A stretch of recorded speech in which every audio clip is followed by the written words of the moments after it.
Pessoal, nosso HTML ele é organizado na forma de uma árvore, tá? Então, é organizado na memória. A gente tem uma série de objetos, alguns objetos estão dentro de outros objetos e esses objetos eles têm também propriedades para que eles possam ser diferenciados uns dos outros. Cada objeto, dependendo da sua característica, ele vai ter propriedades diferentes. Essas propriedades também podem estar com valores diferentes.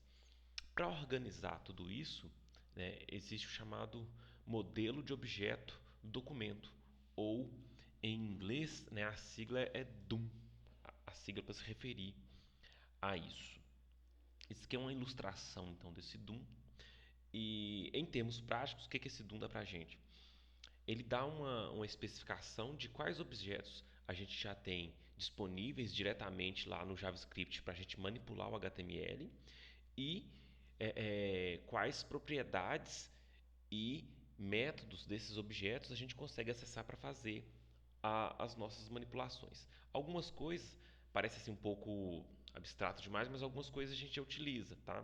Esse DOM então é a formalização, ou DOM é a formalização dessa hierarquia e dessa estrutura. Eu separei algumas coisinhas para a gente visualizar, apesar de que é só uma pequena amostra de tudo que contém dentro dessa estruturação. Tá.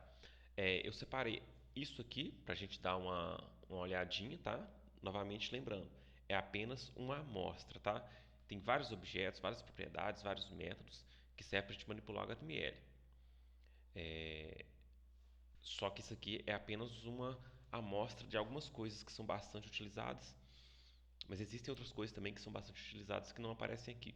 Outra coisa, a forma de escrever aqui não está obedecendo a sintaxe certinha, não, que eu coloquei texto normal aqui no meio, para a gente tentar entender o funcionamento das coisas. Mas aí eu vou fazer o exemplo aqui, mas não vou fazer o exemplo de todas também, não, vou fazer o exemplo só de algumas. Bom, primeira coisa, a gente até tem utilizado, quando eu estou no JavaScript e preciso acessar, preciso manipular um HTML meu, eu tenho que acessá-lo, né, via JavaScript. Eu tenho que meio que fazer uma vinculação com ele. E essa vinculação a gente tem feito algumas vezes. Vou sair dessa página, eu venho aqui na página de script, que foi a da última aula. Nós temos feito, por exemplo, assim, ó, document.getElementById conteúdo. Então isso aqui eu falo o ID de qual que é o elemento HTML, o ID que eu dei para ele. E aí, então isso aqui me devolve um objeto que representa aquele elemento que tinha esse ID. Esse objeto eu joguei aqui nessa variável. Então, depois que essa linha executar, essa variável é um objeto representando aquele meu elemento. Agora, quais propriedades e quais métodos esse objeto tem? É baseado na especificação que a gente acabou de falar, tá? Então tem muita coisa. Vocês podem entrar nas referências lá do W3 Schools ou da Mozilla, que tem muitas informações sobre essas especificações. Mas enfim, então essa é uma das formas que a gente estava utilizando que já pertence a essa especificação, que é isso aqui, ó. Buscar o elemento, né? Então esses caras todos aqui são para a gente acessar o elemento. Então todos eles vão me devolver um elemento ou uma lista de elementos dependendo da situação. No caso do getElementById, ele me devolve um único elemento que é identificado pelo ID que tiver aqui. Eu posso colocar aqui uma variável que tenha um ID guardado dentro dela, ou posso colocar aqui o nome específico de um ID, sei lá, meu P1, por exemplo, tá? Eu deixei aqui genérico, tá? Mas aí na hora que a gente estiver utilizando na prática, a gente troca isso aqui por uma variável que contenha o nome de um ID guardado ou escreve o nome do ID aqui direto. Outra coisa, a gente pode pegar o resultado disso e guardar numa variável se a gente for utilizar mais vezes. Então, digamos que eu vou acessar esse elemento e vou fazer 10 coisas com ele. Então, é mais prudente eu pegar isso daqui, guardar na variável e depois utilizar só a variável. Agora, se eu vou fazer uma única coisa com esse objeto, eu já posso colocar direto aqui, ó, ponto, e aí eu faço o que eu quiser com ele. Ponto inner HTML, ponto inner text, ponto add event listener, né? Eu posso fazer o que eu quiser já de cara aqui. Mas quando eu for fazer mais coisas com um mesmo elemento, é mais aconselhável guardar numa variável e processar essa variável nas próximas linhas. Beleza. Document get element by ID me devolve um único elemento, então, baseado nesse ID. Document get elements by tag name me devolve uma lista, tá? Me devolve uma lista. Então, você vai ter que saber que isso aqui me devolve um vetor inicializado a partir de zero. Então, se eu tiver, por exemplo, assim, ó, document get elements by tag name div, ele vai me retornar uma lista de todas as divs que eu tenho lá no meu documento. E aí, se eu precisar processar todas, talvez eu vou ter que fazer um for, né? Começando de zero e processar essa galera aí uma a uma. Get element by class name é muito parecido com esse daqui, só que ele procura pelo nome da classe. Query selector, ele usa um seletor CSS para encontrar o elemento. Então, se eu escrever aqui, por exemplo, assim, ó, div, se eu estivesse criando um CSS com essa palavrinha, ele iria aplicar todas as divs. Então, esse query selector, baseado no seletor CSS, vai me devolver todas as divs. Mas se eu colocar aqui, por exemplo, vou olhar lá no meu HTML,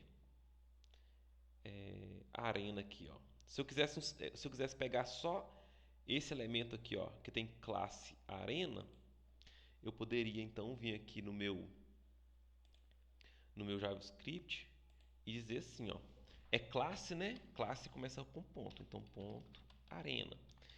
Eu recuperaria via JavaScript aqui, né? Mas baseado numa consulta, baseado na escrita de CSS. Por isso que esse query selector é baseado então no seletor CSS. Se eu quisesse pegar alguma coisa pelo ID, assim, por exemplo.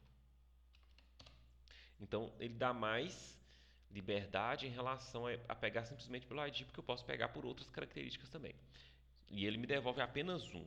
Se o meu seletor aqui apontar para mais de um elemento, o query selector vai me devolver apenas o primeiro deles. Tá?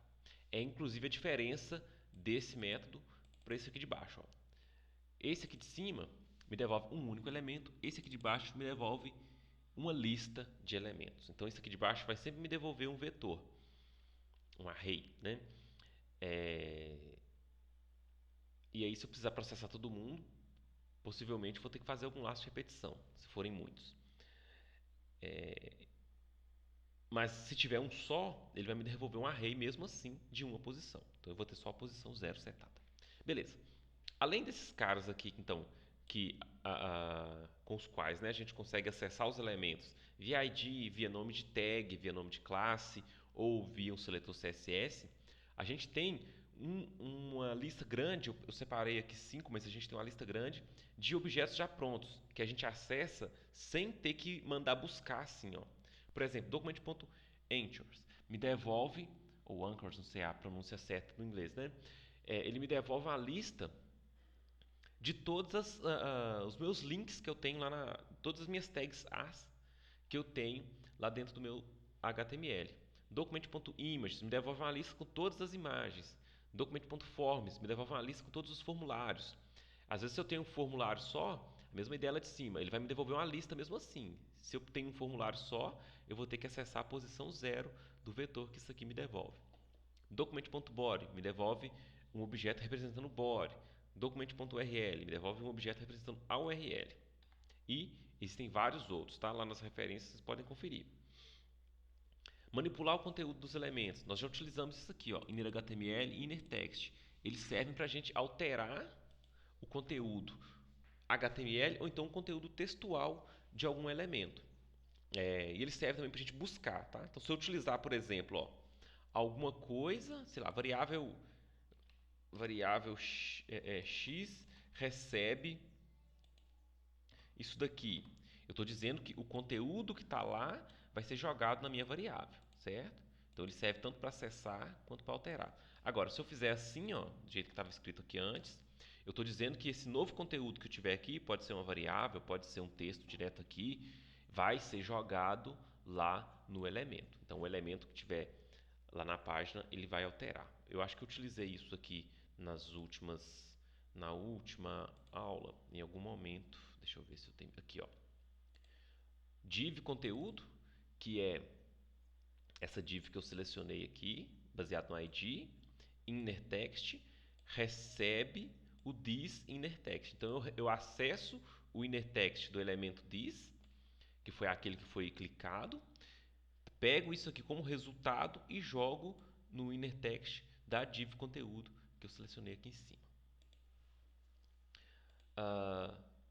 Beleza, inner HTML é o conteúdo HTML e inner text é o conteúdo textual. Attribute é o nome de um atributo qualquer, você consegue alterar o valor dele também e também consegue pegar o valor dele utilizando isso aqui, né? Se isso aqui estiver sendo jogado em alguma coisa, você vai recuperar. Agora, como isso aqui está recebendo alguma coisa, você vai alterar. Isso aqui também dá para ser feito utilizando o método, que em algumas situações pode ser mais viável. Por exemplo, se eu estiver dentro de um laço de repetição, usar isso aqui pode ser mais complicado, isso aqui pode ser mais útil. Get attribute, eu falo o nome do atributo aqui dentro do parêntese e ele me devolve o valor que está guardado lá para o atributo. Set atributo, eu falo o nome do atributo e o valor, ele altera o valor. Então é um método diferente para pegar e um método diferente para setar. Mas o resultado é o mesmo que eu utilizar isso daqui. Manipular o estilo CSS, nós já fizemos também algumas aulas para trás, né? É o elemento que eu tiver manipulando, né? Para eu ter esse elemento, tanto aqui quanto aqui, talvez eu tenha que ter feito algo assim antes, né? Buscar esse elemento através do ID, ou através do nome de classe, ou através do seletor CSS, para depois eu conseguir manipulá-lo assim. Ponto style me dá então todas as propriedades de style. Ponto, o nome da propriedade me dá aquela propriedade específica. Então eu consigo ler o valor que está lá e também consigo alterar. Lembrando que se eu tiver aquelas propriedades baseadas em dois ou mais nomes, por exemplo aqui, ó, border color, né? Para eu não ter problema com esse menos aqui, a especificação da linguagem já prevê que isso aqui se transforma em isso aqui. Então eu tiro o menos e a primeira letra seguinte fica em maiúsculo, né, para poder funcionar direitinho. Beleza, então isso aqui a gente consegue fazer manipulação de CSS de qualquer parte lá do nosso HTML visível, né, que tenha CSS. E para manipular os eventos também a gente já fez algumas formas, eu coloquei aqui só para a gente manter o resumo, né? O nome do elemento .onEvent, né? Tipo onClick, aqui tá genérico. OnClick, mouse over, mouse out, enfim, um monte de coisa, recebe a função. Pode receber o nome da função ou pode ser feita a criação da função anônima direto aqui. Assim, por exemplo, já coloca seu código. Então, isso aí é aquela forma intermediária lá de fazer, né? A outra forma é o add event listener também que a gente fez. A gente fala qual é o nome do evento, por exemplo, aqui o clique, ou o duplo clique, o mouse over, enfim, qualquer evento que a gente quiser, e depois a gente passa a função. É possível passar. Vou colocar um colchete aqui, porque geralmente colchete indica que é opcional, tá? É possível passar um terceiro parâmetro aqui para controlar a forma como a gente quer que esse evento seja capturado, mas isso aqui não está no nosso contexto agora, tá? Se vocês quiserem pesquisar sobre isso depois, vocês podem, mas não faz parte do nosso contexto aqui agora. Para então a gente adicionar o evento, a gente adicionar uma função, né, para ser disparada quando o evento acontecer, a gente pode utilizar a DD Event Listener em cima de um elemento que a gente já selecionou. Ou então em cima de algum desses elementos globais aqui. E para remover também a gente pode remover. É usar remove Event Listener passando as mesmas coisas. Eu vou até acrescentar aqui, ó, que a gente tem a window, né? Também, que nos dá acesso ao objeto da janela.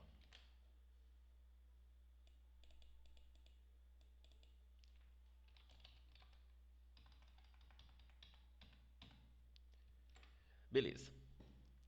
Então tem muitas outras coisas, tá? Isso aqui foi só uma seleção pequena de coisas que a gente às vezes começa a utilizar com mais frequência.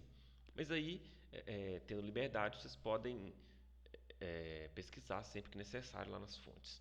Eu vou alterar então aqui um pouquinho aquele script que a gente tinha na aula passada para ele ficar um pouco menor, tá? Utilizando essas coisas novas aqui. Bom, vou direto onde? Vou direto aqui nessa função de vincula eventos. Tá? Eu aconselho vocês guardarem uma cópia disso aqui do jeito que está e depois fazer a outra, para a gente não perder o nosso histórico. Na hora que vocês forem estudar ou consultar, vocês podem ter versões diferentes. Tá? Eu vou aqui direto do vincula eventos e vou fazer o seguinte.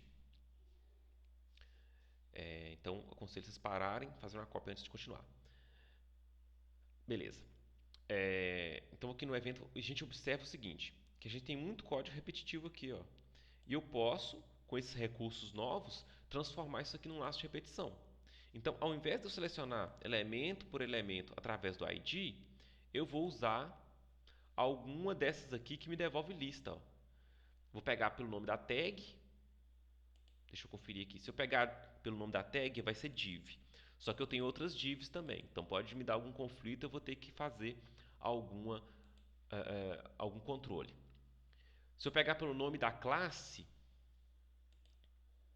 aqui eu não tô, porque eu quero pegar essas aqui, né? Eu nem tenho nome de classe, ó. Eu nem tenho nome de classe. Eu teria que colocar um nome de classe para poder pegar. Eu posso pegar pelo seletor, porque aí eu consigo sim um CSS que vai me devolver aqueles elementos aqui de maneira exclusiva. Eu posso dizer que são as divs que estão dentro da div com classe container. Aí eu crio então um CSS para isso. Beleza. O que eu vou fazer aqui então? Ó? Vou dizer o seguinte. Opa. Vou dizer o seguinte. Var divs recebe document.querySelector all. Vou pegar todos os elementos que estiver esse seletor aqui. Ó. Qual seletor? Vou dizer então que são as divs que estão dentro da div com classe container. Então vai ser ponto container espaço div. Então isso aqui vai me devolver todas as divs que estiverem dentro de um elemento com a classe container.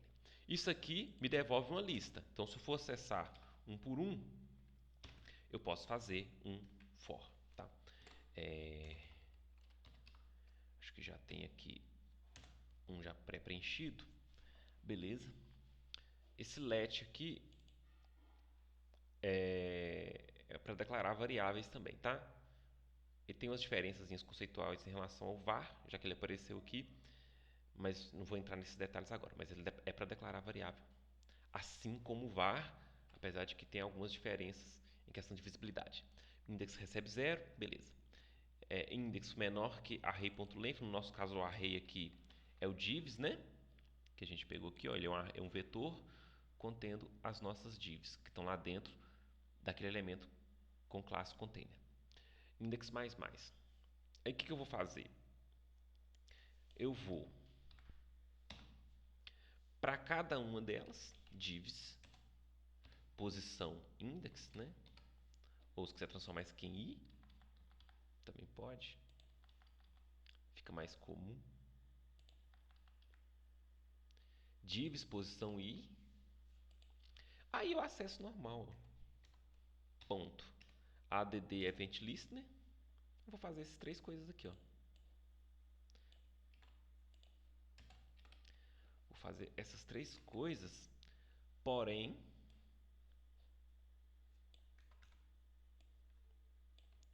eu não vou reescrever.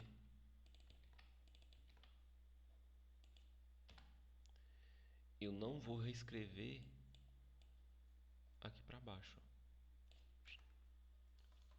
O nosso código fica bem menorzinho. Então eu passo em todas eu passo em todas elas porque eu estou dentro de um laço de repetição e registro o evento. Beleza. E aí eu acho que ainda para diminuir um pouco mais o nosso código, a gente poderia fazer uma função aqui direto na window. No load, eu vou criar uma função aqui anônima e vou pegar esse código aqui e colocar aqui dentro. tá? Não sei se vocês entenderam de onde a gente partiu até onde a gente chegou, mas aí vocês podem voltar no vídeo se necessário ou ver as versões anteriores. E aí o nosso código fica mais enxuto do que estava antes. Se vocês quiserem arriscar aí, vocês podem inclusive colocar também essas funções aqui direto aqui, ó, mas não sei se vai ser o caso nessa situação aqui. Mas que encurta mais ainda, né? Mas aqui já está bacana. E aí a gente tem então a mesma funcionalidade anterior, porém com menos código, né? Porque a gente está utilizando um recurso que a gente aprendeu por agora. Vamos testar se está funcionando, né? Deixa eu abrir isso aqui, meu live server aqui, porque a funcionalidade tem que manter. Se tiver alguma coisa errada, beleza, a funcionalidade manteve. E aí peço que vocês testem isso daí, deem uma lida lá naquele roteirinho, né? É, façam os testes e tentem fazer outras coisas também, sei lá, tentem mudar o CSS aqui na hora que mexe, para vocês praticarem um pouco. E aí vocês postem lá no Moodle se conseguiram ou não, ou se tiveram alguma dúvida. Beleza, galera? Então, vou ficando por aqui. Até a próxima.